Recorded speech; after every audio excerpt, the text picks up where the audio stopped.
വലിയ കല്ലുപ്പ് നോക്കി നമുക്ക് കുറച്ച് ഈ പൊട്ടൽ വന്ന ഭാഗത്തേക്ക് നമുക്കൊന്ന് അടുക്കി പറക്കി വെക്കാം കേട്ടോ. ഇത് നമ്മൾ ബാത്റൂമിലും അതുപോലെ തന്നെ അടുക്കളയിലൊക്കെ വെള്ളം പിടിച്ചു വെക്കാൻ പറ്റുന്ന ഒരു ടാങ്കിന്റെ മോഡലിലുള്ള ഒരു പാത്രമാണ്. എല്ലാവരുടെയും വീട്ടിലും ഉണ്ടാവും. വാട്ടർ ടാങ്ക് ഉൾപ്പെടെയുള്ള ഏത് സാധനവും പൊട്ടിപ്പൊക്കഴിഞ്ഞാൽ നമ്മൾ എന്താണ് ചെയ്യുന്നത്? സാധാരണ ആണെങ്കിൽ എടുത്ത് കളയും. മറ്റൊരു ഉപയോഗം പിന്നെ അതുകൊണ്ട് പറ്റത്തില്ല. നമ്മൾ വെള്ളം പിടിച്ച് തുടങ്ങിയപ്പോൾ തന്നെ ഇതിനകത്തുനിന്ന് വെള്ളം ലീക്കാവുന്ന നിങ്ങൾ കാണുന്നുണ്ടാവും.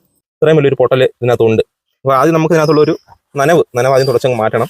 എന്നിട്ട് ഞാൻ പറഞ്ഞിട്ട് തന്നെ നമ്മൾ ഈ ഒരു ഫ്ലക്സ് ഒട്ടിക്കുന്ന ഫ്ലക്സ് ക്യൂപ്പ് എന്ന് പറഞ്ഞ സാധനമാണ് കേട്ടോ. ഫെവിക്വിക്ക് ആയാലും മതിയാകും. ഇച്ചിരി വലിയ പൊട്ടലായതുകൊണ്ടാണ് നമ്മളിത് മേടിച്ചത്. ഞാൻ പറഞ്ഞൊരു ഡയറക്റ്റ് നമ്മൾ ഇതിനൊക്കെ അപ്ലൈ ചെയ്ത് കഴിഞ്ഞാൽ ഉള്ള പ്രശ്നം എന്താണെന്ന് വെച്ചാൽ അതിൻ്റെ ആ ഒരു കിഴുത്ത വഴി അത് പുറത്തേക്ക് പോയിക്കൊണ്ടേയിരിക്കും.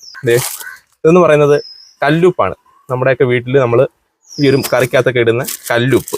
വലിയ കല്ലുപ്പ് നോക്കി നമുക്ക് കുറച്ച് ഈ പൊട്ടൽ വന്ന ഭാഗത്തേക്ക് നമുക്കൊന്ന് അടുക്കി പറക്കി വെക്കാം കേട്ടോ.